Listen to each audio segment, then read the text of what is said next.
Welcome once again to the Brownstone, Wolfe's sanctuary of logic, orchids, and murder. Do tell us where in the world you're listening from, and don't hesitate to share your thoughts. If you enjoy these cases, consider liking and subscribing. Now then, shall we begin? Nero Wolfe and the affair at the Crimson Teahouse.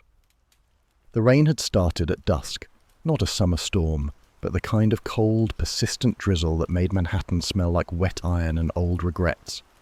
It was nearly 10 when I parked myself across the street from the Crimson Teahouse, under the green awning of a closed tailor shop, coat collar turned up, hat pulled low, and nerves comfortably bored. I'd been tailing Charlotte Lynn for 3 days. Not that she knew it. She was careful, but not trained. She had a tell, that small glance over her shoulder every time she turned a corner, the unnecessary stop at a bakery she didn't enter. And she always wore grey.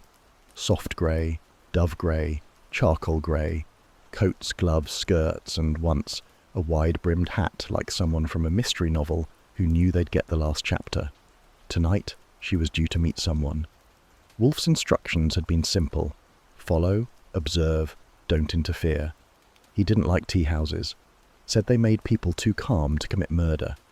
Through the fogged front window of the Crimson, I could see shadows moving. The interior was lit with a honeyed glow. Lanterns, I guessed, or warm sconces behind silk screens. It looked peaceful. But I knew better. Wolfe always said, atmosphere is a disguise, not a defence. A man arrived shortly after 10:30. Tall, coat unbuttoned despite the chill, hat pulled too far forward. He didn't knock, just slipped inside like he belonged. Charlotte followed 5 minutes later. No umbrella. Rain clung to her like it wanted to warn her off. I checked my watch. 10:36. Inside, the movement stopped.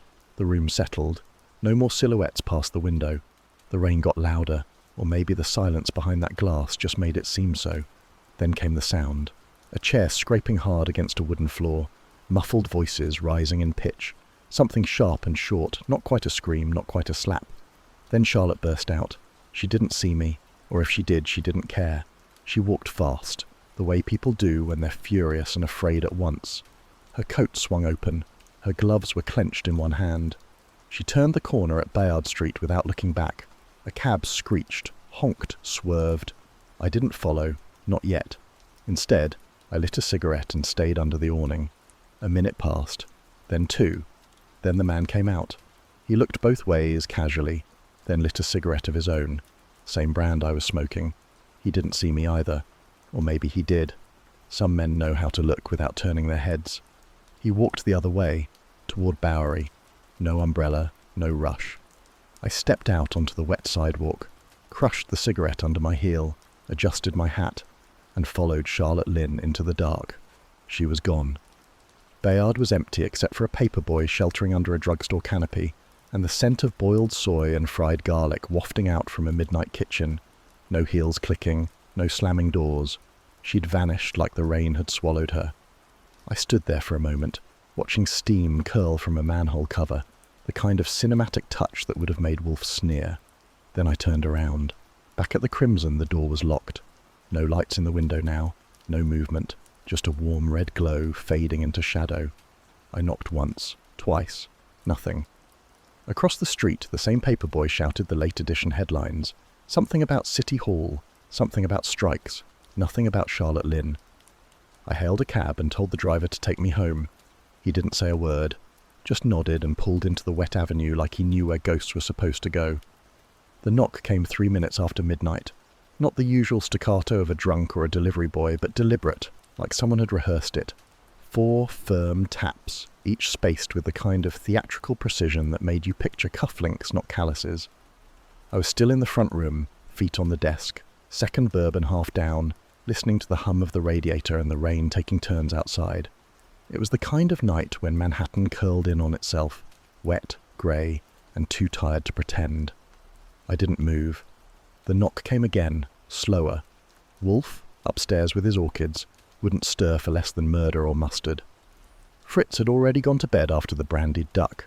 That left me, Archie Goodwin, licensed, alert, and regretting the 4th meatball at dinner. I rose, adjusted my tie, and crossed the floor. At the front door, I turned the knob and opened it exactly 8 inches. That's house policy. Wolfe's orders. She stood framed by the hall light.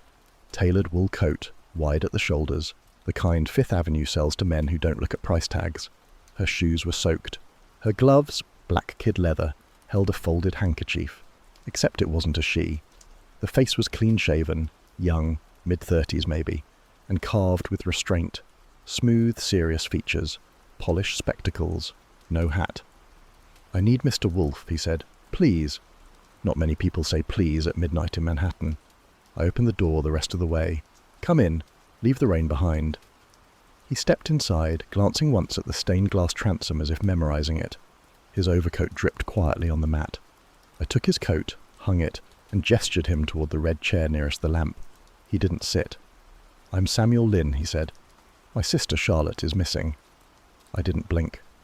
"You'd better sit, Mr. Lynn. I've just come in from the fog myself." He did, carefully, as though the cushion had secrets. His shoes were worn but polished. His voice was low, precise. "She hasn't come home. She didn't call. Her employer says she left the Teahouse just after 10.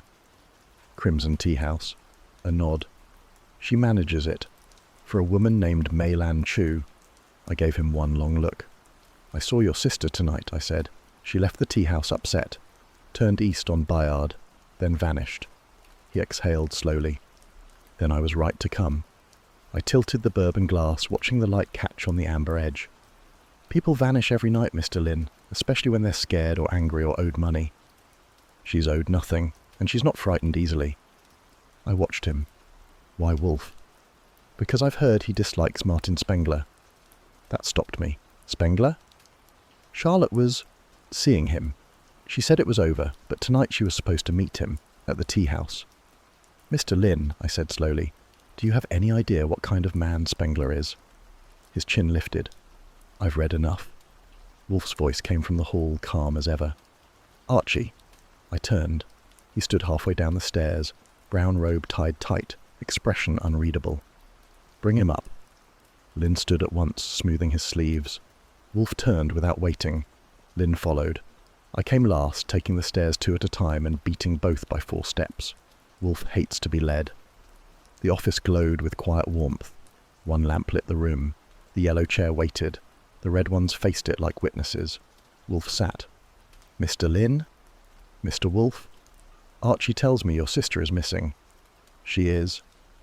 "You've contacted the police?" "No." Wolfe's brow barely moved. "Why not?" "They'd assume she ran off. They'd ask the wrong questions." Wolfe leaned back, fingers steepled. "What questions should they ask?" Lynn didn't fidget. He looked directly at Wolfe, which most people avoid on instinct. "Who threatened her? Who followed her last Thursday? Who paid off Mei-Lan Chu?" Wolfe opened his eyes a fraction wider. "She was being followed?" "Yes." "By whom?" "I don't know. A man with a grey hat. She mentioned him twice." "What did he do?" "Nothing obvious. He waited outside, stared through the window, always gone before closing." "And you connected this to Spengler?" "Charlotte ended things with him a month ago. Then the letters started." Wolfe frowned. "Letters?" Lynn reached into his inside pocket and drew out an envelope. "Addressed to me," he said. "But Charlotte gave it to me." I took it and unfolded the single sheet. Typed. Plain stock. No signature. If she speaks, she disappears. Silence has its price. So does disloyalty. I passed it to Wolfe. He read it once, eyes unmoving, then dropped it on the desk. "Mr. Lynn, what do you want of me?" Lynn's hands tightened on the armrests.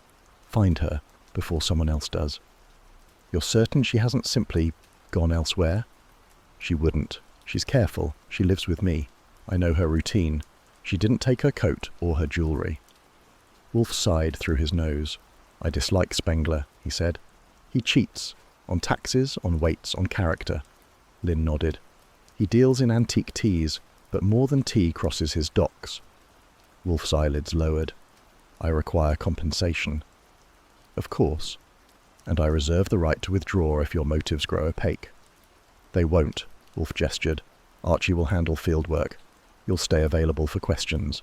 I want the names of everyone she worked with, and a photograph." Lynn reached into the other pocket and slid out a wallet. Inside, a small black and white portrait. Studio lighting, classic pose, Charlotte Lynn, sharp cheekbones, half smile. I took it and held it up. "Pretty," I said, "sharp eyes." Lynn stood. "She is." Wolfe nodded once. "You may go." I walked him to the door. As he stepped onto the stoop, the city had gone quiet. The fog was thick again. His figure vanished into it before the door clicked shut. Upstairs, Wolfe was already reaching for the bell that summoned Fritz. "Beer," he called, "and Archie, bring the photograph." I did. He took it without a word and set it beside the letter. Then he closed his eyes and leaned back. "Someone frightened her," he said. "Spengler?" "Possibly, but I suspect Spengler's utility lies in distance, not proximity." "You think he ordered it?" "I think Miss Lynn knew something inconvenient, possibly about trade, possibly about import taxes, possibly about someone else." He opened his eyes. "You'll go to the Teahouse tomorrow, discreetly. And if they ask questions?" He smiled faintly. "Lie. Invent a niece with a taste for rose petals and oolong." I nodded, pocketed the photo, and glanced once more at the letter. The rain outside had grown thin, a drizzle now, tracing slow paths down the office window. Charlotte Lynn was missing, and for once, Wolfe wasn't waiting for a body to begin. By noon, the rain had let up. What remained was a wet sheen over Mott Street, steam rising in faint wisps from the gutters, and a smell in the air, ginger, old iron, and last night's boiled dumplings. I took a left past a fish market and slowed near the storefront draped in red silk curtains, its windows trimmed in dark lacquered wood and carved lotus patterns. The sign above the door was brushed in gold leaf, graceful characters beside the English, the crimson Teahouse. I paused. The reflection in the glass offered a murky version of myself, hat brim damp, tie straight, coat folded neat over my arm. Wolfe had sent me for information, not art, but there was something theatrical about this place that made a man wish he had cufflinks. Inside, it was warm. Not hot like Wolfe's orchid rooms, but dry, fragrant, and lit like a dream remembered in candlelight. The ceiling was low and coffered. The walls were lined with scrolls, faded photographs, and shelves of porcelain. Low tables, no music, just the faint sound of water pouring. A woman approached. She moved without noise. Her dress was deep plum, and the hem whispered against the lacquered floor as she walked. She was not tall, but her presence filled the space with a quiet certainty. "Good afternoon," she said. The voice was clear, lightly accented, measured like someone who thought before speaking and thought again before repeating. "I'm looking for Miss Charlotte Lynn," I said, "or whoever saw her last." The woman's head tilted ever so slightly. "I'm Mei-Lan Chu," she replied. "Charlotte is no longer with us." Was it mutual? She left of her own accord. And how did that accord feel? She smiled, thin, controlled. "May I ask who you are?" "You may. Archie Goodwin. I work for Mr. Nero Wolfe." There was a flicker, there, behind the eyes. Recognition, maybe, or surprise. She didn't show it beyond a brief motion, a nod, barely perceptible. "This way, Mr. Goodwin." I followed her past a narrow screen and into a private room. It was small but elegant. One table, 2 chairs, a single hanging lantern above, its light caught in the fine steam rising from a ceramic teapot. She gestured to the chair and sat across from me. I removed my coat, set it across my lap, and leaned forward just enough to show I wasn't here for the menu. "Charlotte Lynn vanished last night," I said. "I saw her leave this place around 10:30. She was upset." She had reason to be. "Explain." She poured tea, a deep amber liquid. No sugar, no cream, no unnecessary pauses. "There was a visitor," she said. "A business associate, Martin Spengler. And?" "They had words, low but sharp. I asked them to take it to the back office. They did." "How long were they in there?" 10 minutes, maybe less. Did you hear anything?" "No." "You didn't try to listen?" Her eyes met mine, still, calm. "No." I nodded. "When she left," I said, "she didn't take a coat, or gloves." I noticed. "You didn't stop her?" "I'm not her mother." "No," I said, "but she worked here, managed your books, ordered your imports. That kind of disappearance tends to raise concern." She sipped her tea, then poured me a cup. Would you like oolong, Mr. Goodwin? Only if it comes with an alibi. She smiled, then leaned back. Mr. Spengler is a supplier, she said. We've dealt with him for 3 years. He provides rare tea blends, legal ones. And illegal? If there were any such business, Charlotte didn't mention it. Did she ever seem afraid? She considered that. She was cautious. Sometimes she watched the door before locking it. Once she asked me not to speak to a man who'd come looking for her. Describe him. Thin, pale, grey hat. That's all I remember. Did she receive letters here? Yes, twice a week. I gave them to her unopened. Did she ever mention someone named Henry Clay? She paused. I've met him once, a collector. He arranged for a tasting here 6 months ago. He complimented her palate. Was Spengler jealous? I don't know. He has many business partners, few he respects. And Charlotte? She didn't say much about their relationship, but she kept her distance. I drank the tea. It was hot, smoky, strong. Do you have any of her belongings? I asked. She cleared her drawer 2 days ago. That's fast for a woman still employed. She said she might not return. I thought she meant to resign. Did she seem scared? Mei Lan Chu didn't answer right away. She seemed tired, she said, like someone who hadn't slept, like someone trying to choose between silence and consequence. I studied her. Miss Chu, I said, I need to see that back office. She held my gaze, then rose. This way. We walked through a narrow hallway. On the left, a door marked private. She opened it with a brass key.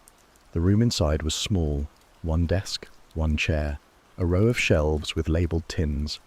The scent of jasmine lingered, but something sharper too, like the metallic tang of old blood. Who cleaned up after they left? I asked. No one, she said. No one but Charlotte and Mr. Spengler were in here. I stepped inside. The desk was cleared, but not convincingly. The drawers were too empty, too wiped. On the floor near the baseboard, a faint smear. I crouched, dabbed it with a handkerchief, dried rust brown. Tea doesn't bleed, I said. No, she said quietly. Anyone else know about this room? Just the staff and Mr. Spengler. I stood. He raise his voice? No. He leave angry? No. I turned to face her. Miss Chu, this isn't a minor argument. Charlotte Lynn disappeared within an hour of this meeting. She left without her coat. Her brother's terrified, and you, forgive me, are far too calm. She folded her hands. I've run this place for 12 years, Mr. Goodwin. I've seen theft, betrayal, and once a man shot outside our door. Calm isn't optional. It's survival. I respected that. Do you trust Spengler? No. Did you warn Charlotte? I tried, but she didn't want to hear it. She said he had something on her, something she needed to erase. Any idea what? She shook her head. I looked once more around the room, then back at her. I'll need a list of your employees, I said, past 6 months, full names, addresses, and I'll be taking this handkerchief. She nodded. As I stepped back into the hall, she asked, Do you think she's dead? I paused. I think she knew something someone didn't want known. That's usually a bad sign. She lowered her gaze. I'll write out the names. In the front room, the light had shifted. Late afternoon sun glinted against the polished teapots behind the counter. Mei Lan Chu handed me a folded list. As I turned to leave, she said one last thing. I liked her, Mr. Goodwin, but I think Charlotte Lynn had more secrets than friends. Outside, the fog had not returned, but the air had cooled again, and the scent of tea clung to my coat all the way back to the brownstone. The phone rang at 6:42 a.m. That meant 2 things. Fritz was already in the kitchen, and whoever was calling had a damn good reason. I was halfway through lacing my left shoe when I heard Wolfe's voice, muffled but clear, from upstairs. Archie! I rose, crossed the hall, and took the call in the office. The line crackled faintly, like a nervous breath before confession. Goodwin, I said. Kramer, came the reply. Short, clipped, no greetings. I need you. East River, Pier 47, now. What am I looking at? Float job, female, no ID, Wolfe has a case. I didn't answer. Thought so, Kramer said. Get here. The line went dead. Fritz handed me a coffee to go and didn't ask where I was headed. I grabbed my coat, stepped into the Manhattan Grey, and pointed the Plymouth downtown. Pier 47 sat near the base of Grand Street, between an abandoned warehouse and a fish stall still reeking from last night's catch. The sky hung low, colour of old paper. The river, as always, had no memory, just current and silence. Kramer stood near the edge, coat collar up, cigar unlit. 2 uniforms hovered by the railing. One of them looked green. She washed up an hour ago, Kramer said. Tugboat captain spotted her before sunrise. East River, I said. Not known for being gentle. She didn't drown. I turned. The body had been covered decently with a grey city blanket. A foot protruded, delicate, narrow, the toenails clean, one missing its polish. Let me see, I said. Kramer nodded. The uniform peeled the blanket back. Charlotte Lynn stared up at the clouds she couldn't see. Her mouth was slightly open. Her hair clung to one cheek. There was no sign of water in her nostrils, no foam, just a bruise across the right temple, deep, blunt. River didn't give her that, I said.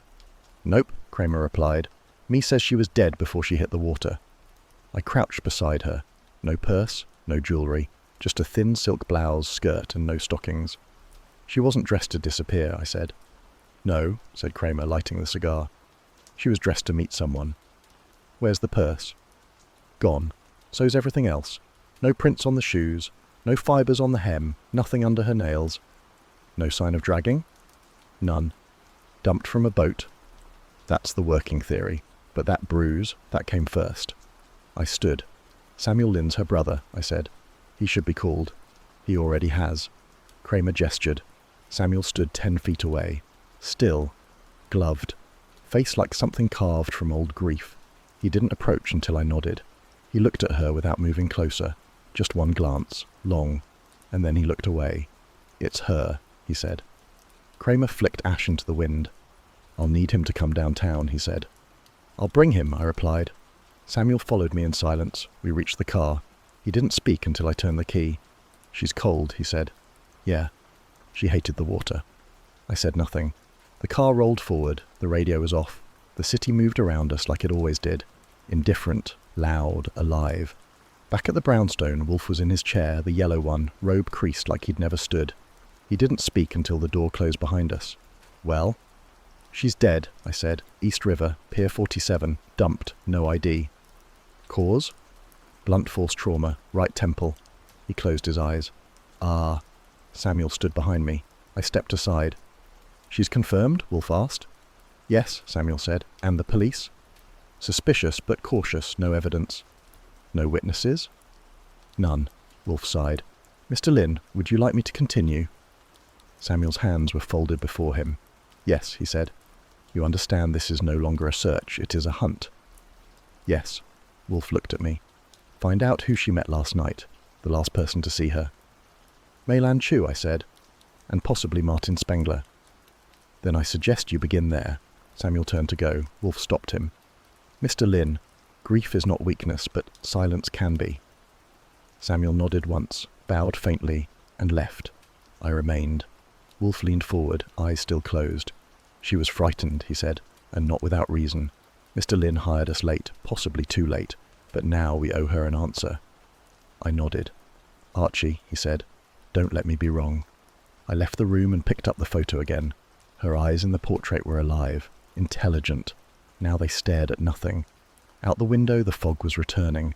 I'd seen bodies before, but this one wasn't just a victim. She was a question, and someone out there thought the answer was worth a death. By the time I stepped into the crimson teahouse again, the clouds had taken the sky back. The lanterns above the counter flickered in amber light, but the place felt different now, like something had been drained out of the wood. Mei-Lan Chu met me with the same calm eyes, same plum-coloured dress, same way of speaking like the world might tilt if she misused a syllable. She didn't offer tea this time. I told you, she said quietly. She left on her own. She left without her coat, gloves or handbag, I said. She didn't just forget them. She said she had business to settle. She didn't ask permission. Business with who? I didn't ask. She leave by the front? She paused, then nodded once. I watched her walk out. And after that? I cleaned the teacups. I looked past her shoulder toward the curtain that hid the back hallway. I want to talk to your staff, everyone on duty that night. They've already spoken to the police. They haven't spoken to Wolfe. She studied me a long moment, then stepped aside. You're welcome to wait. Mr. Spengler is due soon. That caught my attention. Spengler? Here? We had an order pending. He insisted on delivering it himself. I'd like to stay. She turned and walked away, not saying yes or no, but not saying no, which was the same thing. I stood near the window. A table of 2 ladies whispered in low Cantonese behind me. I heard the bell chime above the door, not like a greeting, but like the start of something. He entered in a charcoal coat and wide shoulders, eyes hidden behind gold-rimmed spectacles. Martin Spengler, the man who'd argued with Charlotte Lynn in this very room. He didn't see me at first. He walked to the counter, spoke briefly to Mei-Lan, and handed her a folded invoice. Then she looked over his shoulder. So did he. "Mr. Goodwin," he said, "I was told you might come sniffing." "Only when the scent's strong enough to trip me." He smiled faintly. "Tea doesn't leave footprints." "No, but murder does." The ladies behind me went silent. Spengler didn't blink. "If you're implying I had anything to do with Charlotte's death," he said, "you're wasting time. You were the last man seen with her." "I'm often the last man people see in a business deal. That doesn't make me lethal." "What did she want that night?" "To cut ties," he said. "She said she was done. I accepted that." "That's simple." "She was upset. I wasn't. She left. That's all." "You didn't follow her?" "No." "You didn't threaten her?" His voice dropped half an octave. "I don't threaten women, Mr. Goodwin." "But you do handle antiques, and tea, and people." He stepped forward. "If you're asking whether I had motive, no. She wasn't worth the trouble. She had charm, yes, but secrets. Secrets are expensive." "And you don't like paying," I said. He turned away. "Good day, Mr. Goodwin." He left through the door, coat swinging wide like a curtain dropping on a bad act. Mei-Lan said nothing. "Was he ever violent?" I asked. "No," she said, "but he enjoyed being the smartest in the room." I nodded. "I'll be back." I meant it. 2 hours later, I stood in a back parlour near Gramercy Park, waiting on a man who sold tea like other men sold trust funds, quietly, expensively, and with a slight curl of the lip. Henry Clay arrived 6 minutes after the hour, in a tailored blue suit with a gold pin on the lapel. His handshake was dry and brief. "You're the one from Wolfe's office?" "That's right." "And what's he interested in?" "My blend of Formosa oolong." "Charlotte Lynn." He hesitated, then crossed to a crystal decanter and poured a half glass of something brown. "I hardly knew the girl." "But you met her?" "Yes, once or twice. Mei-Lan introduced us. She had a decent tongue, for texture and heat, I mean." "She ever speak about Spengler?" He chuckled into the rim of his glass, only to roll her eyes. "He's brash, lacks refinement, but he had access, which she needed." "Access to what?" "Private buyers, black market stuff, rare teas you can't name in daylight." "She involved in that?" He turned. "She knew the channels. Whether she used them, I can't say." "But you had no deeper relationship?" He smiled. "She was too young for me, and too clever." "You ever see her frightened?" He blinked. That one landed. "Yes," he said slowly. "Once, at a tasting. A man arrived she wasn't expecting. I assumed it was Spengler, but later she told me she didn't know his name." "What did he look like?" "Tall, pale, grey hat." I folded my notepad. "Appreciate the candour." He walked me to the door. "Mr. Goodwin," he said, "sometimes people don't want saving. They want silence." "I've heard that," I replied, "usually right before someone gets buried." Back at the brownstone, Wolfe was in the plant room. The orchids were in bloom, and no death on Mott Street would draw him from their company until 6 sharp. I briefed him at dinner. Cold chicken, tomato aspic, and sliced radish with dill. He listened with his eyes closed. 3 people, I said. 3 stories. All neat, all missing one thing. "Truth," he muttered. "Exactly." He dabbed his lips. "Clay," he said. "Did he lie?" "Not obviously, but he held back." "Which means it was important." "Yes." "And Spengler?" "Too smooth, too fast," he nodded. "And Miss Chew?" "More shadows than statements, but steady." He leaned back. "Then we proceed carefully. Watch Mr. Lynn. He knows more than he's admitted." "You think he's hiding something?" "I think grief has a voice, and his is too quiet." He rose, crossed to the globe, and poured a brandy. "Tomorrow," he said, "we'll stir the pot, and see who spoons the poison." It was nearing 7, and the brownstone had that particular quiet that settles when Manhattan stops pretending it's busy and remembers it's tired. The radiator hissed in its corner, Fritz was polishing silver downstairs, and Wolfe sat immobile in the yellow chair, a book on medieval herbology open but untouched in his lap. I was mid-sentence in a note to Kramer when the doorbell rang. I looked at Wolfe. He didn't flinch, so I rose. When I opened the door, Samuel Lynn stood there, collar turned up, expression composed but pulled at the edges. "I need to speak with Mr. Wolfe," he said. "Come in." I took his coat, wet at the shoulders, and showed him into the office. Wolfe hadn't moved, though his eyes were open now, studying Lynn as if he were a page torn from a difficult chapter. "Mr. Lynn," Wolfe said, "sit." Samuel took the red chair opposite Wolfe, not the one closest to the desk, the farther one, angled slightly away from the fire. An instinct, perhaps. Wolfe steepled his fingers. "You've returned?" "Yes." "You have something to say?" "I have something to ask, and something to share." Wolfe inclined his head. "I want discretion," Lynn said. "Complete. Not for me. For her." Wolfe didn't blink. "That depends on what you share, and what you withhold." Lynn exhaled. "She was involved with Spengler. That wasn't a secret, not exactly. But it wasn't comfortable. She ended it. He didn't take it well." "When did she end it?" "A month ago." "And when did she tell you?" 2 weeks ago. She was afraid he'd retaliate, not violently, through pressure, business threats, reputation." "Did he?" "I don't know. She didn't say more." Wolfe's tone dropped half a note. "You're holding back?" Samuel looked down. "She received a letter," he said. "A week ago, hand-delivered, sealed in red wax. No name, just our address. She didn't open it." "Why not?" "She said she couldn't afford to, that opening it meant choosing." "Choosing what?" He hesitated. "Between safety and truth." I shifted behind Wolfe's desk. "You still have the envelope?" I asked. He reached into his inner coat pocket, slowly, carefully. The envelope was thick, cream-coloured, unmarked except for the address in slanted block print.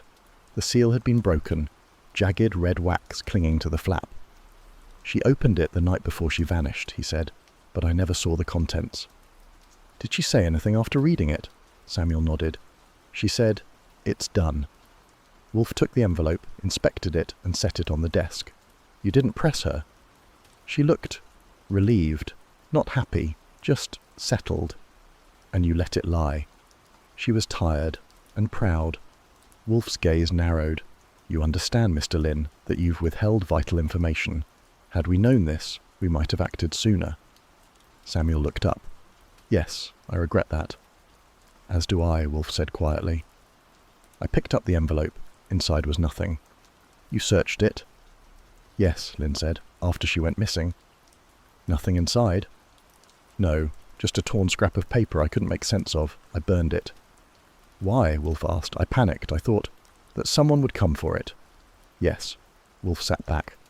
"Mr. Lynn, fear is rarely constructive. It clouds, it scatters. But here, I believe yours was sincere." "It was." "But sincerity doesn't shield from consequence." "I understand." "Then you'll do exactly as I instruct, without delay or omission." "Yes." Wolfe turned to me. "Archie, tomorrow you'll pay a visit to Spengler's warehouse. Take a copy of the invoice we obtained. Cross-reference every shipment dated in the past 8 months. Anything marked private or collector's reserve is to be flagged." "Understood." "To you, Mr. Lynn," Wolfe continued, "I assign a simpler task. Find out who delivered that envelope." "I asked the doorman," Lynn said. "He remembered nothing. Said it was in the afternoon. A woman in a veil." "Then you will go back. Ask again. Ask the neighbours, the shopkeeper across the street, anyone who saw a veiled woman between 4 and 6. "I will." Wolfe studied him another moment, then, "Mr. Lynn, your sister trusted you, but she was preparing for something. She told you little because she knew telling you everything would place you at risk. I think she did it to protect me. She failed, but not entirely. You are still alive." Samuel's throat tightened. He stood slowly. "I'll report back tomorrow." "You'll report back at 5. He bowed his head slightly. "I'm sorry, Mr. Wolfe." Wolfe waved a hand. Regret is for memoirs, now go. I showed him out. The sky beyond the glass was a quilt of darkening blue. Lights flickered across the avenue. When I returned, Wolfe hadn't moved. He's telling the truth now, I said. Yes, Wolfe replied, but it's not the truth he doesn't know that concerns me. What then? The truth he thinks he understands. I leaned on the desk. You believe Charlotte opened the letter, made a decision and paid for it? Yes. You think Spengler was involved? Possibly, but not alone. You still think Clay's in it? Wolfe didn't answer right away. Then, Clay is a man who hides. That's not guilt. That's nature. But someone else hides out of strategy. Maylan? Perhaps. Or someone we've yet to meet. I picked up the empty envelope. Red wax, I said. Old school. Yes, Wolfe murmured. Deliberate, performative, theatrical. Designed to rattle her. Yes. I poured myself a drink. You think she was blackmailed? Wolfe opened his eyes. No, I think she was warned, and I think she acted anyway. I stood at the window, drink in hand, watching the last flickers of sunlight vanish behind the skyline. Charlotte Lynn had opened an envelope. She hadn't flinched. She hadn't run. She'd chosen, and someone hadn't liked that. Charlotte Lynn's apartment was on the top floor of a brownstone 2 blocks from Columbus Park, a narrow walk-up with a cracked green buzzer and no doorman. The kind of building where tenants didn't ask questions and neighbours minded their own business out of survival, not manners. Fritz had said no. Wolfe hadn't exactly said yes. But then again, Wolfe hadn't asked what I planned to do with the spare hour before lunch. So I took the liberty. Getting in wasn't hard. The lock was old, the kind that liked to rattle twice before giving in. I'd seen better security on pie safes in Kansas. Still, I wore gloves. Wolfe would have had an aneurysm if I left prints for the beat cops to admire. Inside, the place smelled faintly of sandalwood and soap. The radiator hissed in the corner, as if trying to pass for company.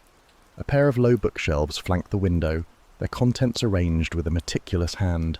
Nothing that screamed, just quiet things, poetry, language texts, and a few slim novels that looked unread. Charlotte Lynn lived precisely. The sitting room was neat, sparse, but not unlived. A silk scarf lay folded on the arm of the sofa, and the teacup on the table still bore the ring of her last sip. The air felt paused, not abandoned, like she'd stepped out expecting to return in 20 minutes. I moved carefully. Not slow, but precise. Wolfe had taught me that. A search isn't a panic, it's a pattern. First, desk drawer. Empty but for a pen, 2 blank envelopes and a matchbook from the Crimson Teahouse. No ashtray nearby. Charlotte didn't smoke. Next, kitchen cabinet. Tea tins, labelled, alphabetized.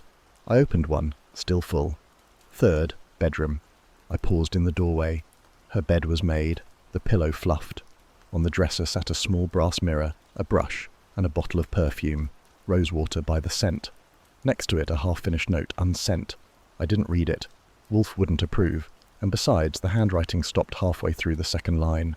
A false trail. Then I found it.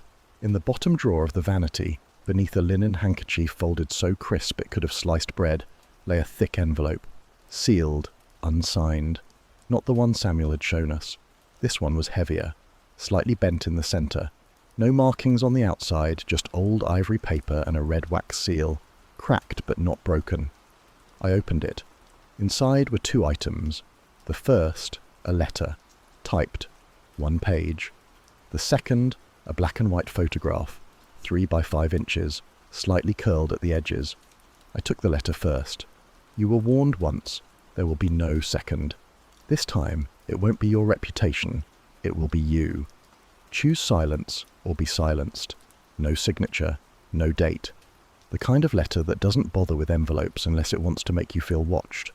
But it was the photograph that made my gut shift. 3 people, taken in a parlour, patterned wallpaper behind them, a lamp with fringe just visible in the upper corner. Charlotte was seated, smiling faintly. Martin Spengler stood behind her, hand on her chair. The third man stood slightly off-centre. His face had been scratched out, not with a pen, with something sharper.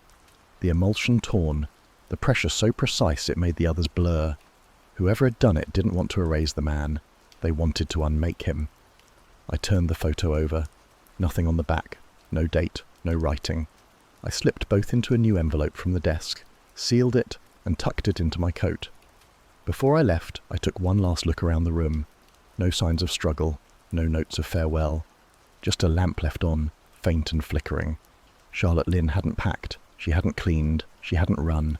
She'd gone to meet someone, fully expecting to come back, but she'd never made it past the river. I locked the door behind me and made my way down the stairs.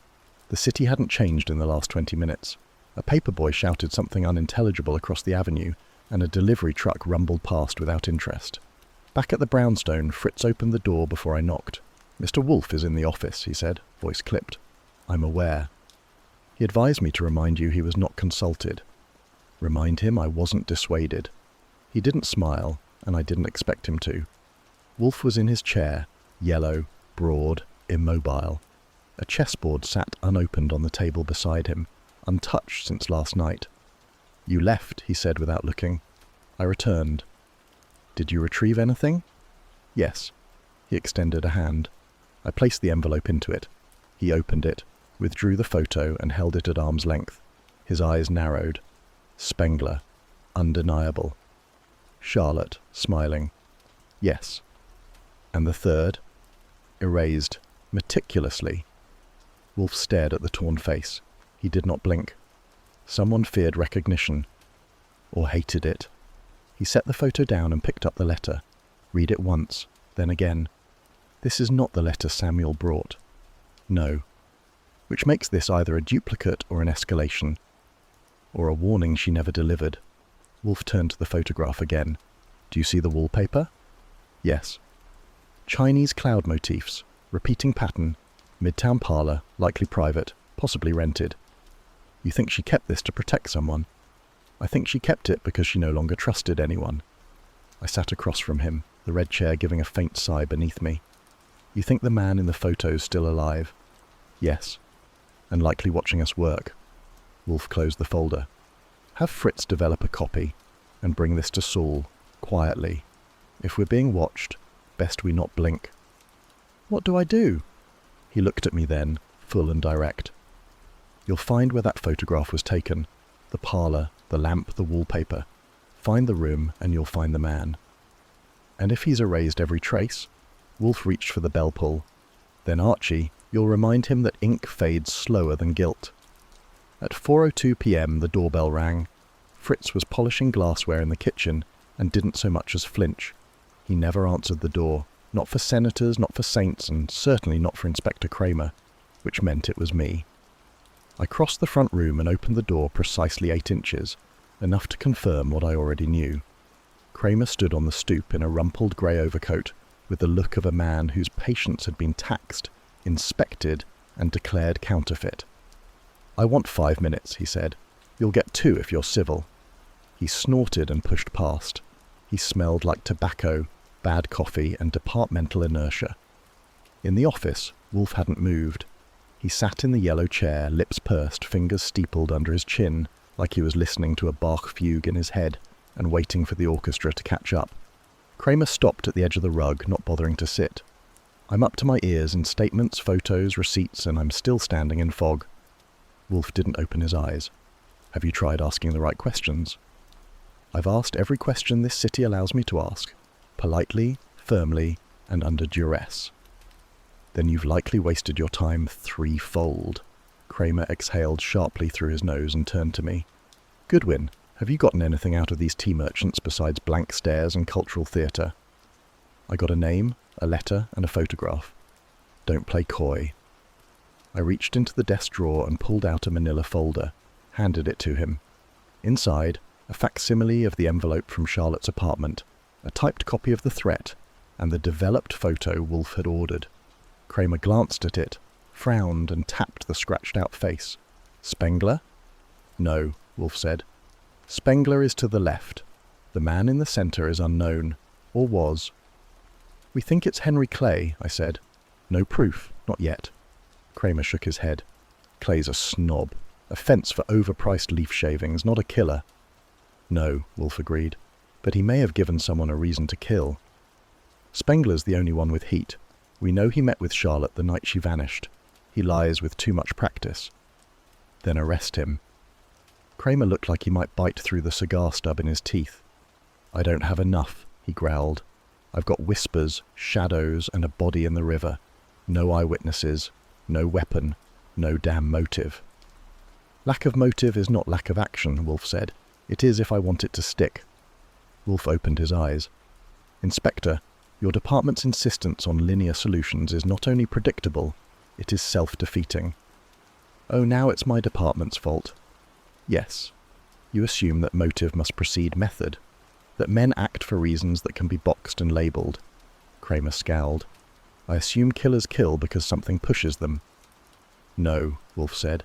"They kill because something moves in them. Fear, hate, hunger. Not always reason. Charlotte Lynn posed a threat. You're looking for a ledger. I'm looking for a man." "Spengler fits." "Then find the fit snug, not imagined." Kramer turned to me. "You believe Wolfe?" "I believe Charlotte Lynn wasn't stupid. She kept something back for a reason." "Like what?" "Insurance. She didn't cash it in." "No," Wolfe said. "Because someone else did." There was a pause. Kramer crossed to the fireplace, rubbed his jaw with a knuckle. "You think Spengler was afraid she'd expose him?" "I think someone was. Whether Spengler, Clay, or a third party we haven't named. I need evidence." "You need patience." "That's a luxury I don't have." Fritz entered silently, a tray in hand. On it, 2 porcelain teacups, no sugar, no cream, and a matching pot. "Would the inspector care for something hot?" Kramer raised an eyebrow. "Tea?" Fritz didn't blink. "You are a guest." Kramer looked at the tray, then back at Wolfe. "I'd rather chew my badge." Fritz inclined his head and vanished without comment. Wolfe sighed. "Your limitations are not your fault, Inspector, but they remain limitations." "I'm not here to spar." "No," Wolfe said. "You're here because you suspect the killer is sitting comfortably somewhere in Chinatown, smoking a contraband cigar, and you're no closer to touching him than you were yesterday." "I'm here," Kramer snapped, "because Charlotte Lynn deserves better than red tape and silk screens." That earned him a nod from Wolfe, a rare concession. "Yes," Wolfe said. "She does." I leaned forward. "We found something else, an account book, in Charlotte's handwriting. Half the pages are torn out." Kramer's eyes narrowed. "Where?" "Storage room at the Teahouse, behind a false panel. Maylan claims ignorance." "She always does." "We think she's not lying, but she's protecting someone." Wolfe's voice softened. "Perhaps herself." Kramer crossed his arms. "Fine. Let's say Spengler didn't kill her. Let's say Clay didn't. Who then?" Wolfe steepled his fingers again. "Someone tied to both. Someone who feared exposure. Someone who warned her. Someone who was warned in return." "Got a name?" "No," Wolfe said. "But I have a suspicion." "And?" "We bait a trap." "I don't like traps." "Because you lack the bait." Kramer barked a short laugh. "You always think you're 3 moves ahead." "I always am." There was a silence, measured, heavy. Then Kramer stepped toward the desk, laid the folder down carefully.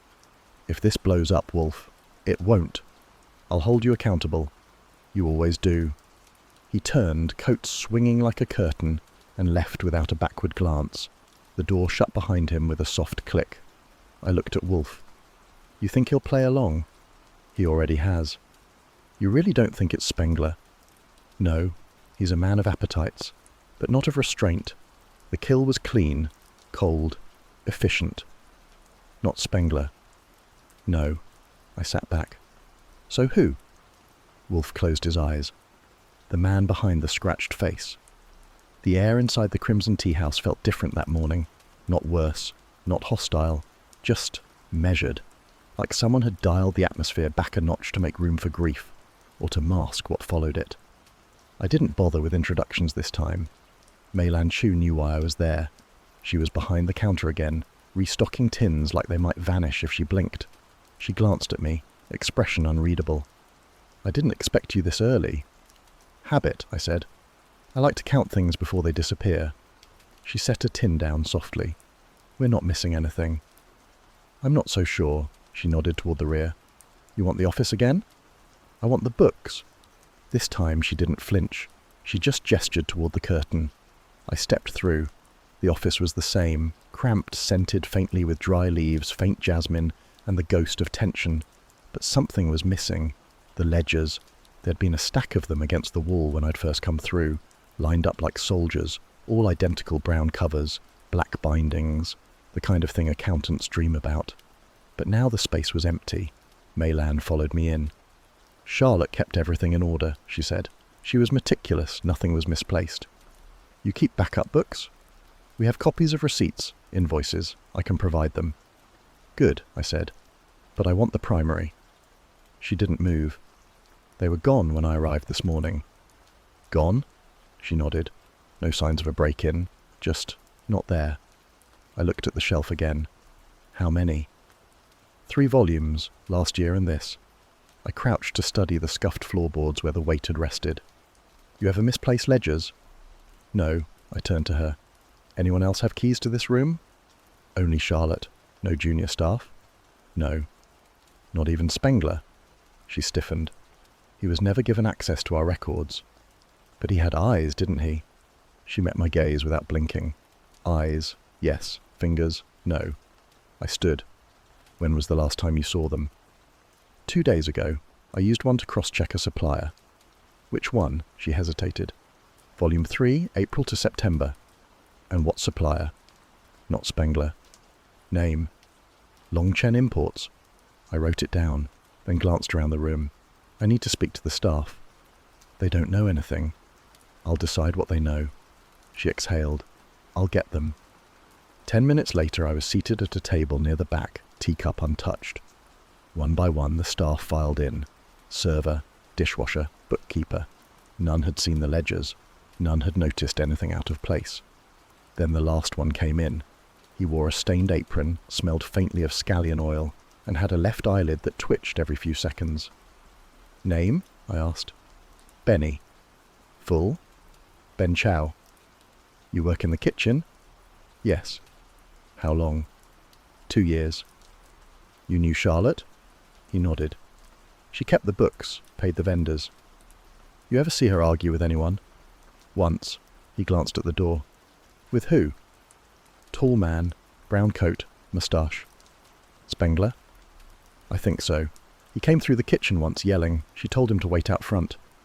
What was he yelling about? Shipments. Said she was holding something back.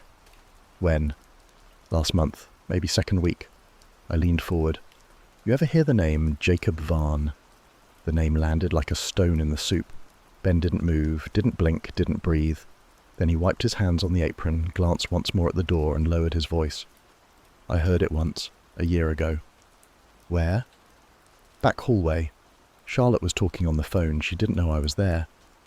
What did she say? She said, "You're not getting another shipment until Varn pays what he owes." You sure? Yes. Who's Varn? I don't know, but after that Spengler came by more often. Alone?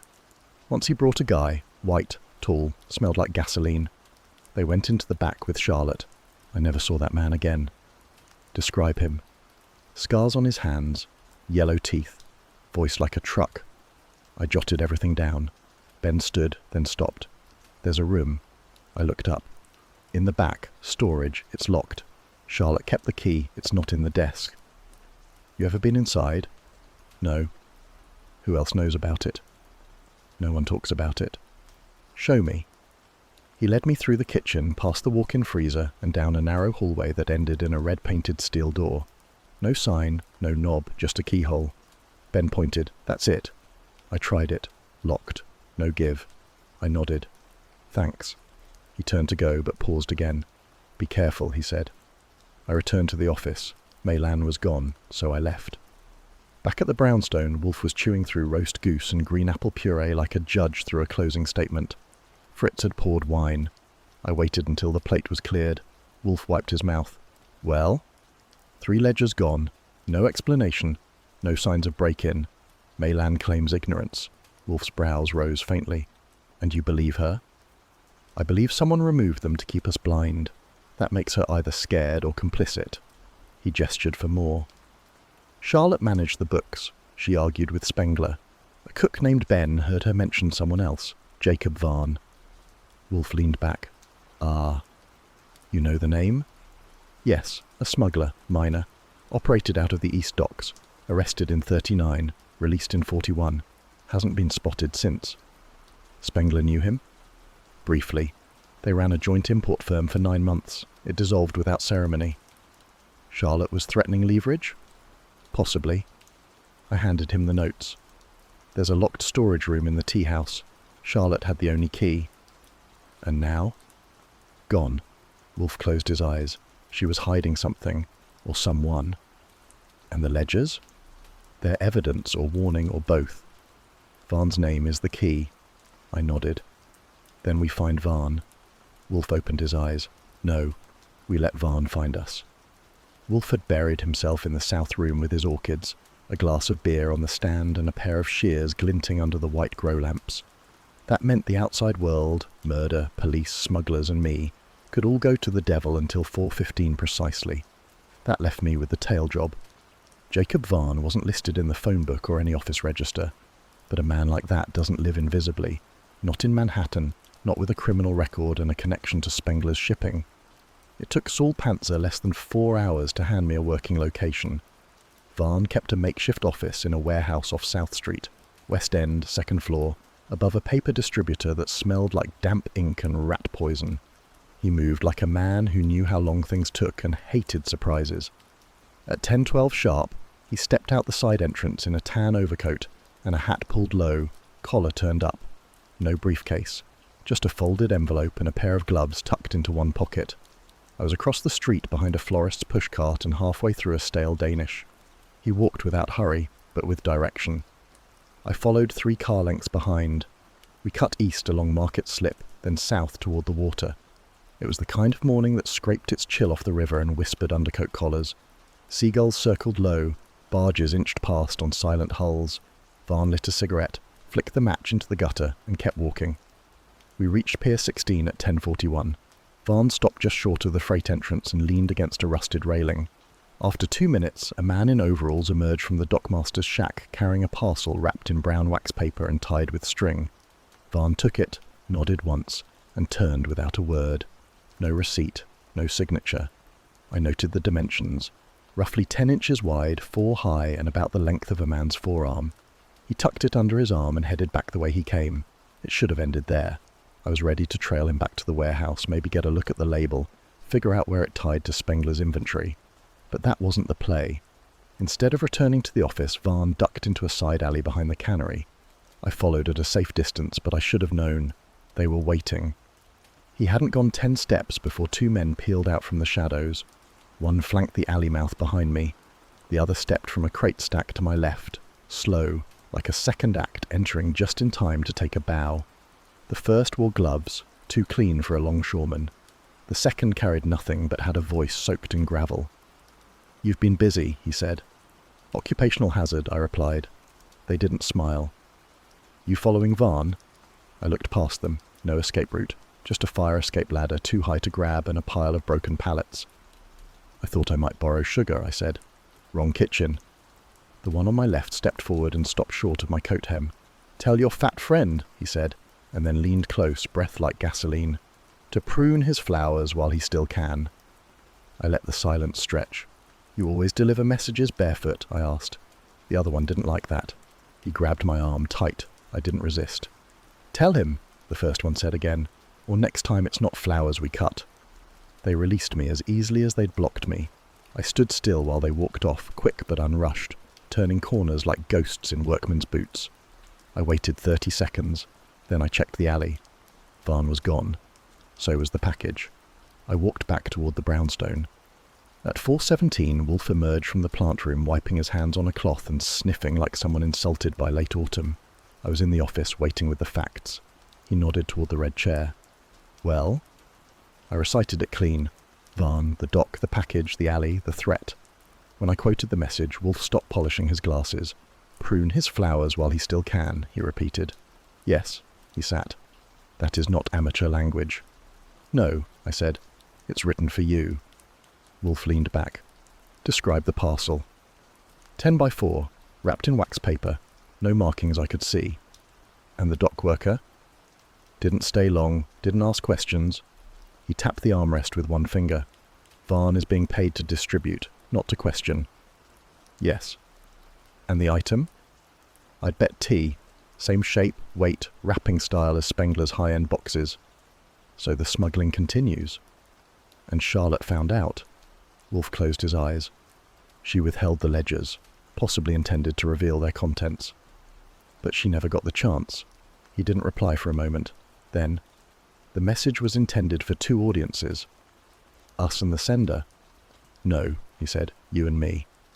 I frowned. They knew you'd tell me. Yes, they wanted you to. He stood and walked to the globe, opened it, poured a half-inch of brandy into a glass he didn't intend to sip. They want to unsettle me, but they've failed. You think the tea's the front?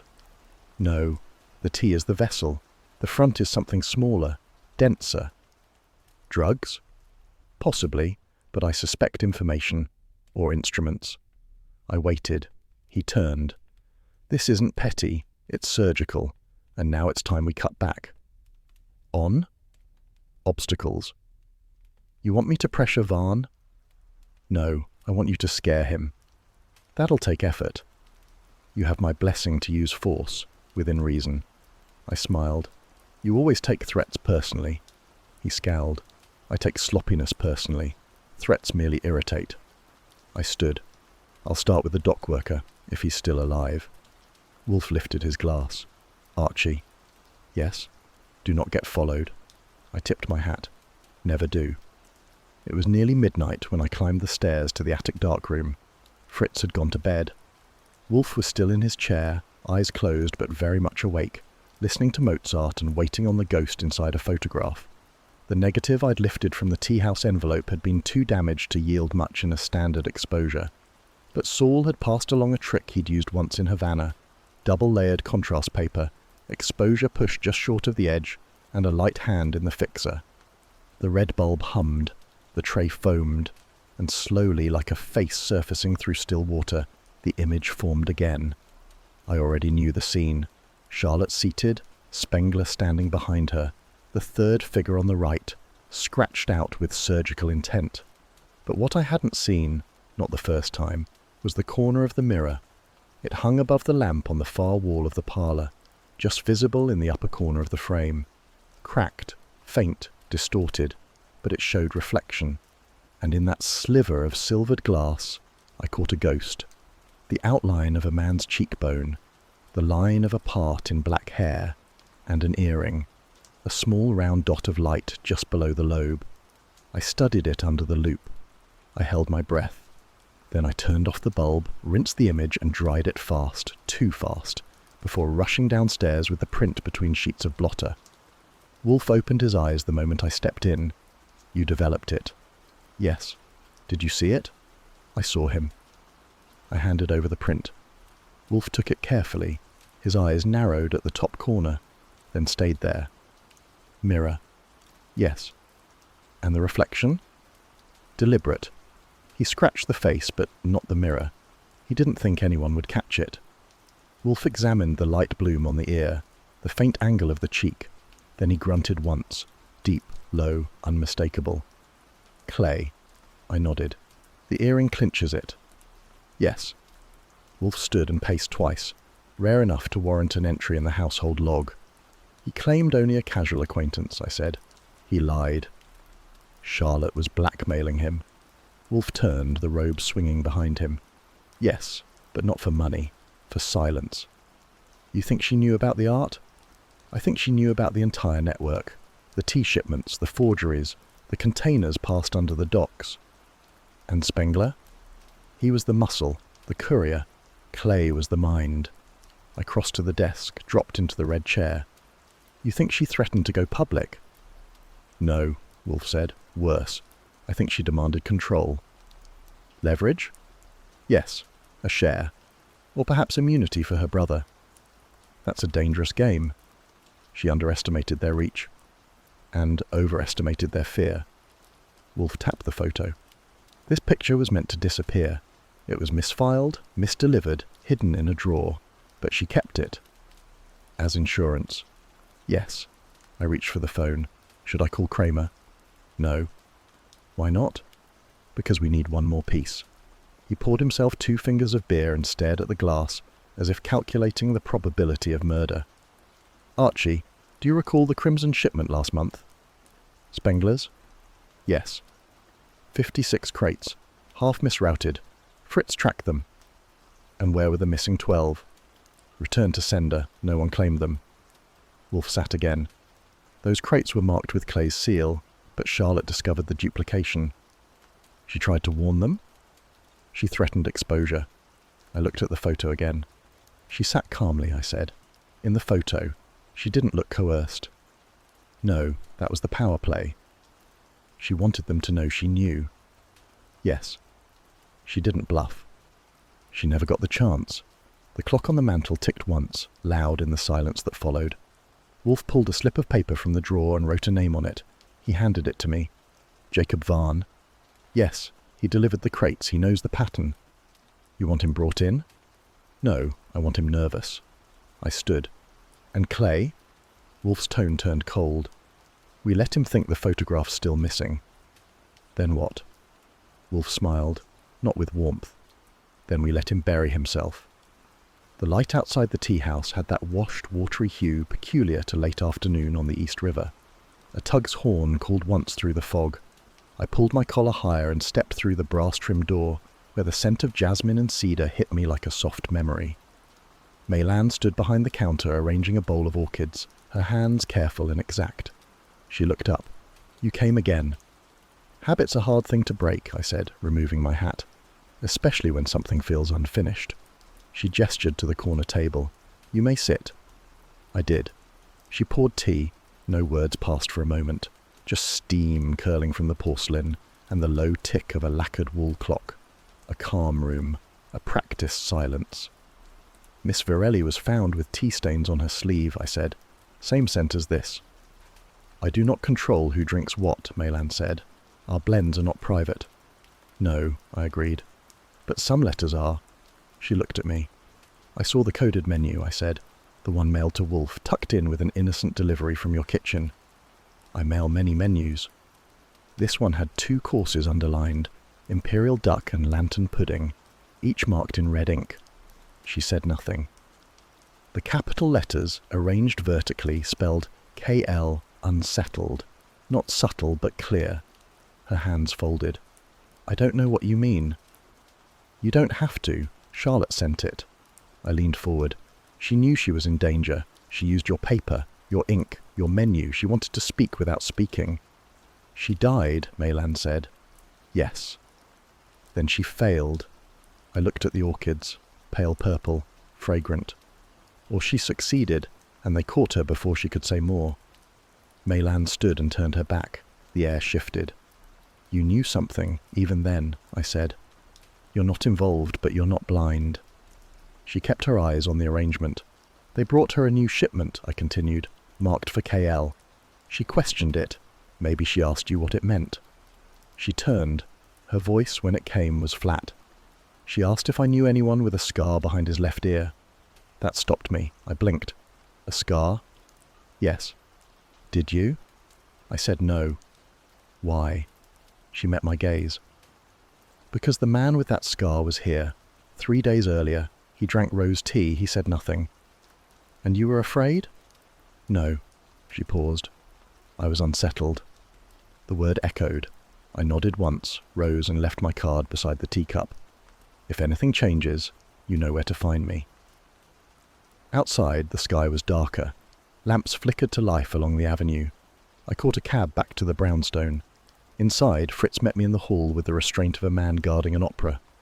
There's been a delivery, he said. A meal? Not quite. He handed me the envelope. Heavy stock, pale gold, postmarked Chinatown. Inside, a folded menu card printed in black ink, creased cleanly once. I opened it. Duck à l'impériale, I read. Lantern pudding. The same 2 courses. Red ink under both.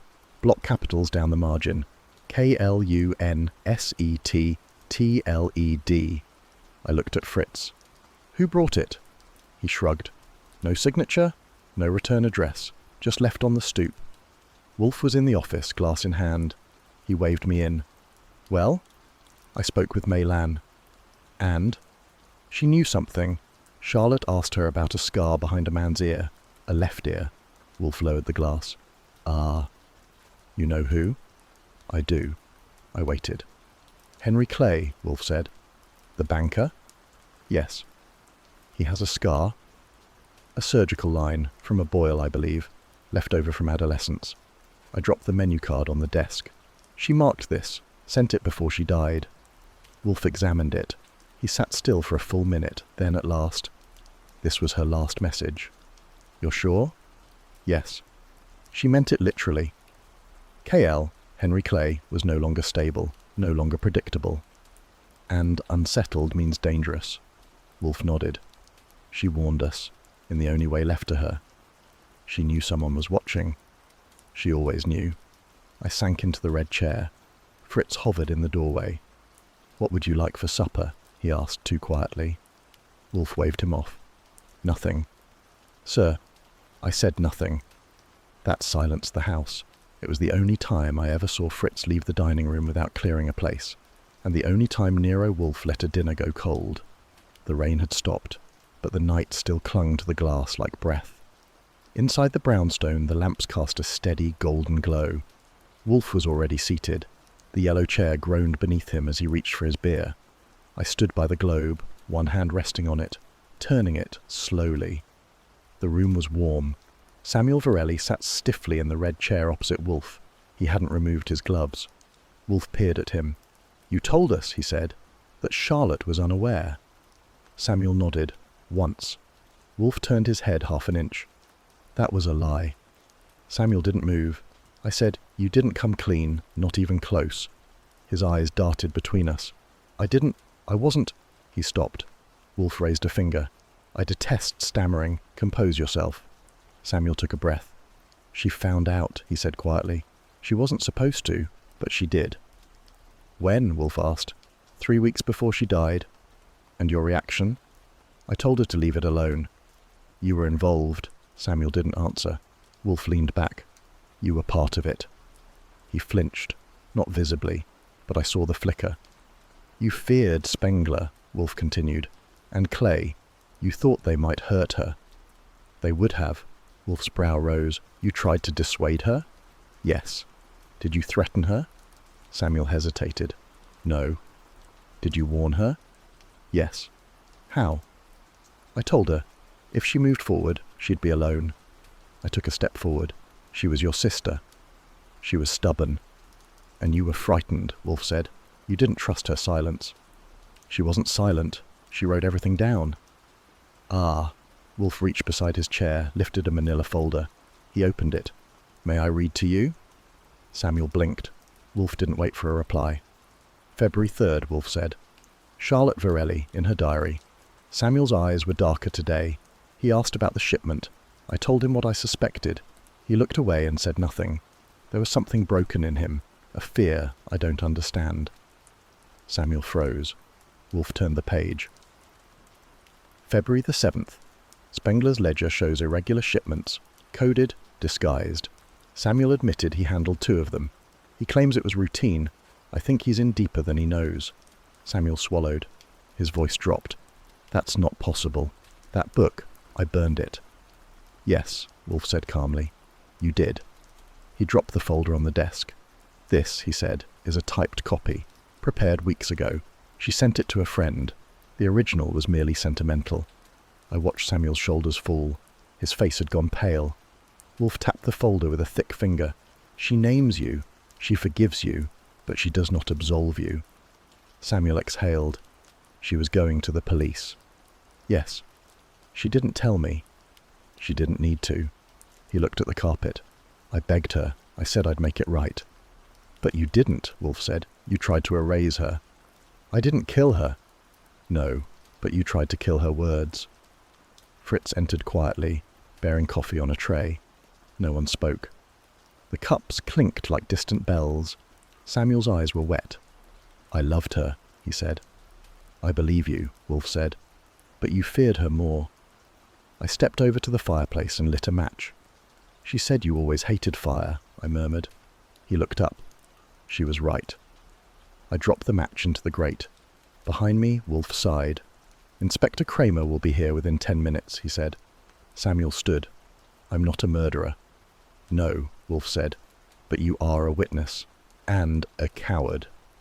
The front bell rang. Fritz didn't move. I answered it. Kramer stood under his hat, his coat glistening with rain. "Evening," he said. I nodded. "Come in. Wolfe's got something for you." Behind me, Samuel sat very still in the red chair, a man waiting for morning in the middle of the night. The lamplight was warm, but the air was not. Wolfe had ordered the windows closed tight by noon. "This is not a séance," he had said. "It is a trap." I didn't disagree. The temperature in the office could have boiled broth. It was 5 minutes to 6. Fritz's footsteps came and went from the kitchen. He had taken to the task with quiet fury. The tea was his, the design Wolfe's, the execution mine. I checked the red chairs, clean, evenly spaced. Wolfe's yellow throne faced them, its arms freshly polished. The globe had been turned westward, as always. The windows were drawn. Wolfe was seated, arms across his gut, one foot perched on the ottoman. The orchid room was already closed for the evening. He hadn't gone up. "I presume you've memorized the sequence," he said. "Yes," I replied.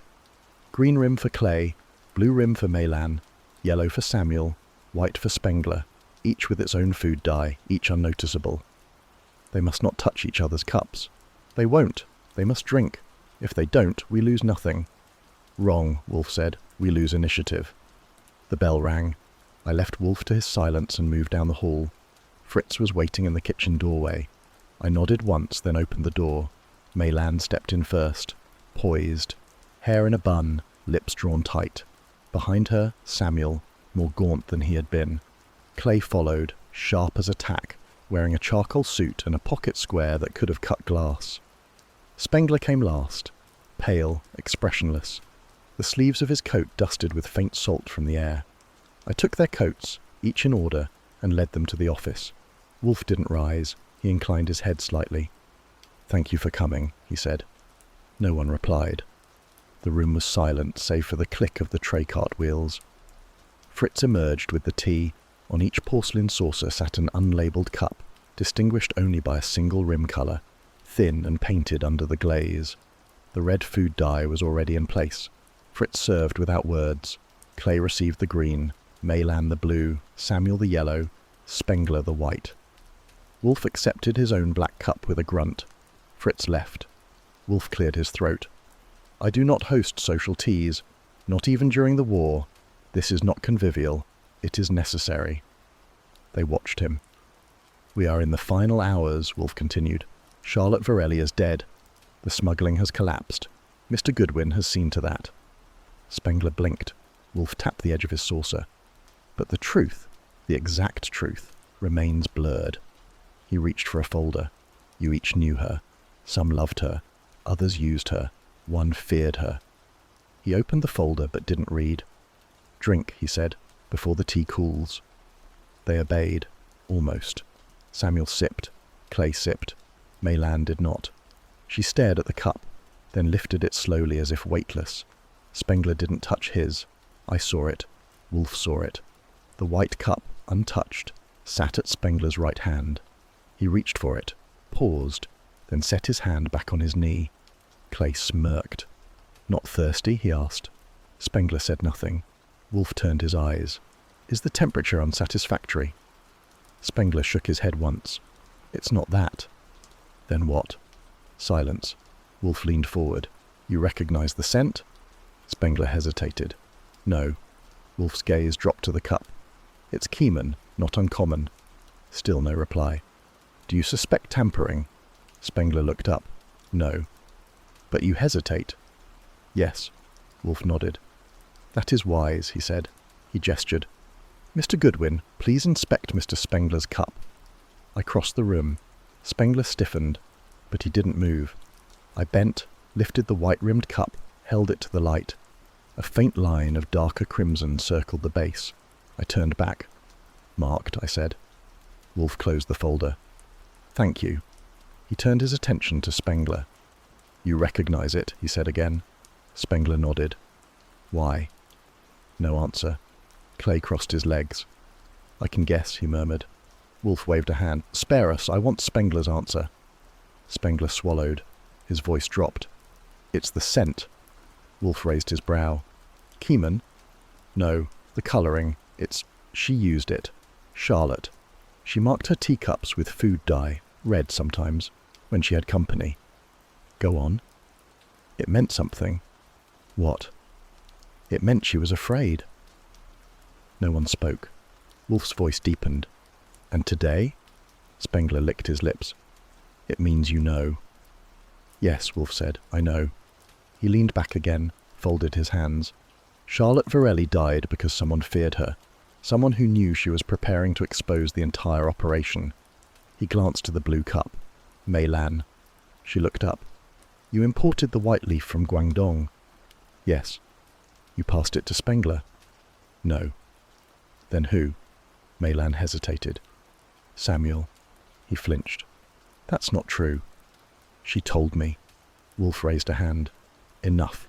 We will not settle this with bickering. He tapped his ring on the glass tabletop. There are details I have not yet revealed. He turned to Clay. Your ledger, the coded one. Clay stiffened. I disposed of it. You did not. You concealed it. Samuel found it. Samuel blinked. He delivered it. Last night. I stepped forward and laid the small black notebook on the table. Spengler leaned in. That's mine. Yes, Wolfe said, with entries that match customs records. Clay exhaled through his nose. You can't prove they're mine. I don't need to. Charlotte annotated them. He opened the notebook. Inside, faint pencil marks lined the margin. She transcribed each date. She left this in her bedroom behind a panel. Wolfe looked at Samuel. You delivered it because you wanted protection. Samuel didn't answer. You did not kill her, but you did nothing to stop it. Silence. Wolfe reached again to the folder, removed a second paper. Her last letter, dated 3 hours before her death. It names 2 people. He laid it down. Spengler. Clay. Clay scoffed. I never saw it. Yet your name is there. Spengler's fingers trembled.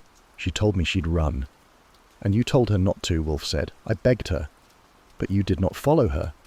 No. Wolfe's voice dropped. You followed the tea. Spengler looked up. She had it sent to you.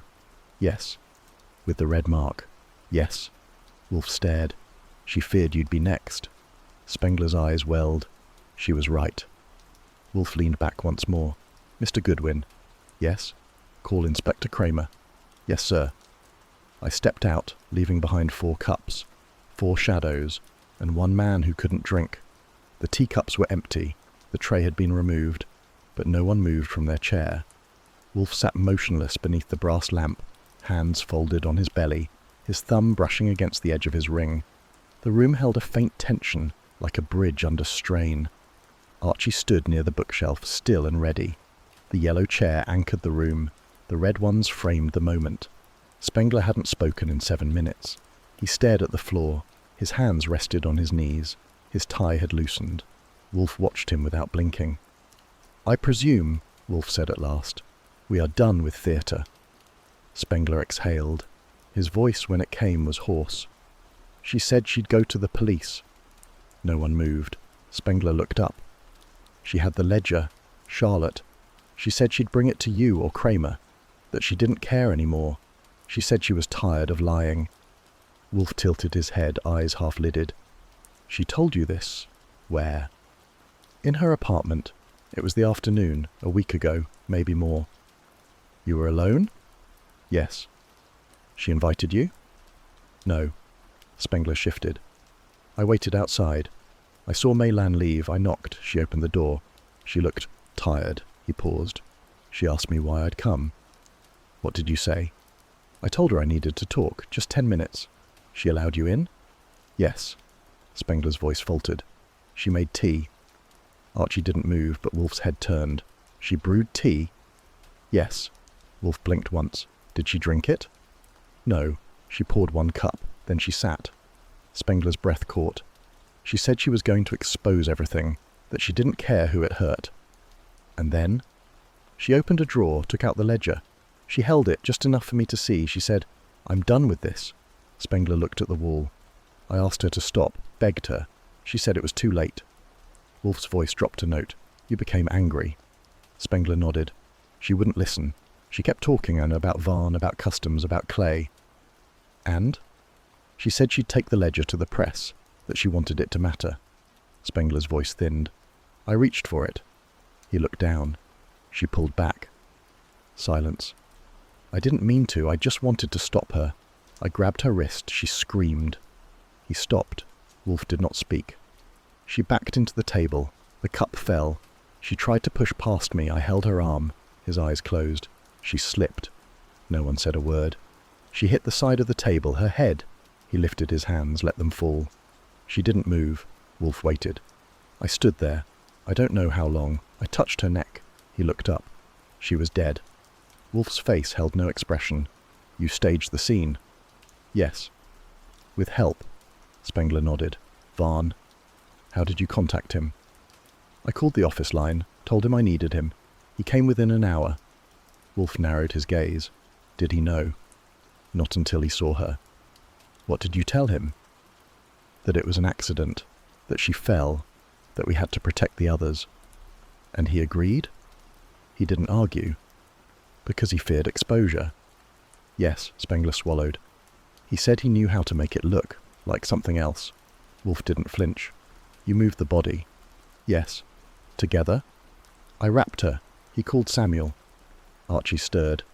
Samuel? Wolfe said, his tone level. Spengler nodded. He owed her. He knew what it would do to us if this came out. So he helped. Yes. How? He drove. Spengler's voice became strained. We took her to the foundry, the one near Hudson Yard. The furnace had been cold for years. Wolfe stared. You meant to destroy the body? Spengler nodded once. We set the scene, the wallet, the scorched coat, left the ID in the lining. But not the ledger. No, I had it. I kept it. Wolfe tilted his head. Why? I don't know. He looked down again. Maybe I thought it was still hers. Wolfe was silent. Then, why come here today? Spengler didn't answer. Was it guilt? Spengler's voice was flat. I don't know. I haven't slept. I thought, maybe if I told you. He stopped. The doorbell rang. Archie moved first. Wolfe didn't stir. Footsteps faded down the hall. Spengler sat rigid in his seat, mouth barely open, breath caught in the hollow of his throat. The sound of the front door, then the firm, low tread of boots on the parquet. Inspector Kramer entered without preamble. He took off his hat and stepped into the office, his eyes already narrowed. Well? Wolfe inclined his head. Good evening, Inspector. Kramer looked at Spengler, then at Wolfe. Well? Wolfe gestured toward the red chair across from Spengler. I suggest you sit. Kramer ignored the suggestion. Talk. Spengler stood. His knees buckled and he caught the edge of the chair. I killed her. Kramer blinked once. Wolfe said nothing. Spengler spoke again, louder this time. I killed Charlotte Varelli. Kramer stared. When? Spengler's voice was dull. 8 nights ago, in her apartment. Kramer pulled out his notebook. How? I pushed her. She hit the table. Why? She said she'd turn us in. Kramer turned to Wolfe. Is this a joke? No. Kramer glanced at Archie. Archie shrugged. He broke 5 minutes before you rang. Spengler sat again. Kramer exhaled. You've got this written down. Wolfe pointed to a folder, typed and signed. Who helped him? Varn and Samuel. Kramer turned to the door. He called out, Linsky! A second officer appeared. Take him. Spengler stood. He didn't resist. As the door closed behind them, Kramer looked at Wolfe. Well? Wolfe reclined. A confession, he said. Nothing more. Kramer narrowed his eyes. And you believe it? Wolfe closed his eyes. Yes. Why? Because it costs him something. Kramer grunted. Always the philosopher. He turned to leave. Archie watched him go. Wolfe remained still. A faint creak came from the orchid stairs above. Night settled in, but the room did not breathe. Not yet. The day after a storm is never clean. It pretends to be, with that pale, high shine over wet brick and clouds drifting off like nothing ever happened. But New York doesn't forget so quickly. Water sinks where the city doesn't want it. Cigarette butts and torn envelopes cling to curbs, and in the air there's a hush that sounds like guilt minding its business. Inspector Kramer came early. Archie heard the tyres first. Then the soft creak of the brownstone gate opened with the kind of quiet authority only Kramer managed. Fritz didn't answer the bell. He wouldn't. Wolfe had already told him. Archie opened the door. Kramer stepped in without a word. His overcoat still held the smell of fog and train smoke. Behind him came Linsky and Brill, both silent, both tense. The kind of silence you bring when you're collecting the end of something. Spengler and Samuel were already in the red chairs. Spengler sat forward, elbows on knees. Samuel sat back, pale and folded, like a man watching the credits roll on a film he'd starred in by mistake. Wolfe didn't rise. He gave a slight nod to Kramer, no more than a blink's worth of respect. Kramer didn't return it. "You're both under arrest," he said. No one moved. Linsky stepped forward. Brill followed. Samuel stood slowly with a breath that almost quivered. Spengler didn't move. Linsky touched his shoulder. Spengler rose. Archie watched their faces. Neither man resisted. Neither man asked why. The door closed behind them with a sound like the end of a book. Kramer lingered. He stood in the middle of the office, glancing once at the yellow chair, then at Wolfe. "You satisfied?" Wolfe said nothing. Kramer exhaled through his nose. "You know what I hate about you, Wolfe? You always get to have the last word, but never when it counts." He turned. The door shut with a quiet thump. The brownstone exhaled. Wolfe remained still. He looked for a moment as if his weight had increased, as if something in him had thickened. Archie didn't speak. The silence felt earned. Then Wolfe moved his hand toward the armrest and shifted to rise. Archie stepped forward. "No need," Wolfe said. "I am not an invalid." He stood, not slowly but not quickly either. The afternoon light caught the corner of his sleeve. It was the soft light of post-storm Manhattan, diffuse, cool, and indifferent. Wolfe walked to the doorway, then paused. His head turned slightly. "She brewed tea," he said. Archie blinked. "Charlotte." He looked straight ahead. "She brewed tea for a man she knew could kill her." Wolfe's voice was not raised. It barely carried past the bookshelves. She was not naive. She was not careless. He turned. She was human. Then he was gone, up the stairs toward the orchids, each step steady. Archie stayed where he was. Outside, the city tried its usual charade, pretending everything was fine. Rain had cleaned the windows, but not the memory. Somewhere on 9th, a bus wheezed. A vendor shouted. Tires splashed through gutters. Fritz entered quietly, carrying the silver tray. He stopped. Wolfe's teacup was still on the table, untouched. Archie nodded once, and Fritz took it away. The office emptied itself. Light shifted. Dust settled.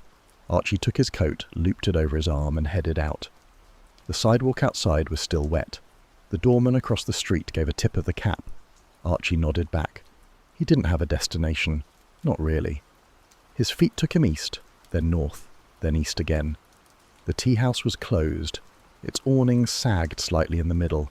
A notice sat behind the glass. Closed until further notice. The red lamp in the corner still glowed, like a heartbeat in sleep. Archie stood under the awning. Rain returned, light but persistent, the kind that made you forget it was there until your collar went cold. Across the street, a newspaper flapped against a bench. Manhattan exhaled, slow and damp. Charlotte Varelli was gone, not erased, not neatly folded into a headline or a line in a report. Just gone, in that way people are when they leave too soon, and nothing else quite closes around the space they leave behind. She had brewed tea. He thought about that. Not the death, not the ledger, not even the confession, just the tea. She hadn't run. She hadn't shouted. She'd set the kettle and waited. It wasn't courage, and it wasn't cowardice. It was the sound of someone saying, "If you're going to hurt me, at least know who I am." Archie turned away from the shop. Rain traced its fingers down the back of his collar. He didn't hurry. The city was never in a rush to forgive anything. By the time he reached the brownstone, dusk had arrived. The clouds had bruised over. The first lamps blinked on like slow fireflies trapped in glass. He stepped inside. Fritz had finished the kitchen. The air smelled of herbs and starch. Quiet held the hall. Upstairs, Wolfe was with the orchids. Archie went to the office, removed his coat, sat at the desk, opened the drawer, then closed it again. He stared at the yellow chair. Wolfe would return soon. He would descend the stairs, his fingers still fragrant with pollen. He would sit, and he would pour his beer, and he would say nothing about any of it. That was the method. That was the way. Forget nothing, but speak only what the world demanded. Archie stood. He walked to the window. Outside, the city blinked and breathed. A girl in red stepped into a taxi. A man with a cane waited at the corner. Neon flickered in blue and gold across the rain-polished street. Somewhere, in some kitchen, someone was steeping tea. Archie turned from the glass. The silence was full, not empty, not void, just waiting, the way things do in a city that never stops moving, even after a storm. The orchids would be tended. The case was closed. The world, as usual, didn't care. But Wolfe did, quietly, deeply, without saying so. And that, Archie thought, would have to be enough.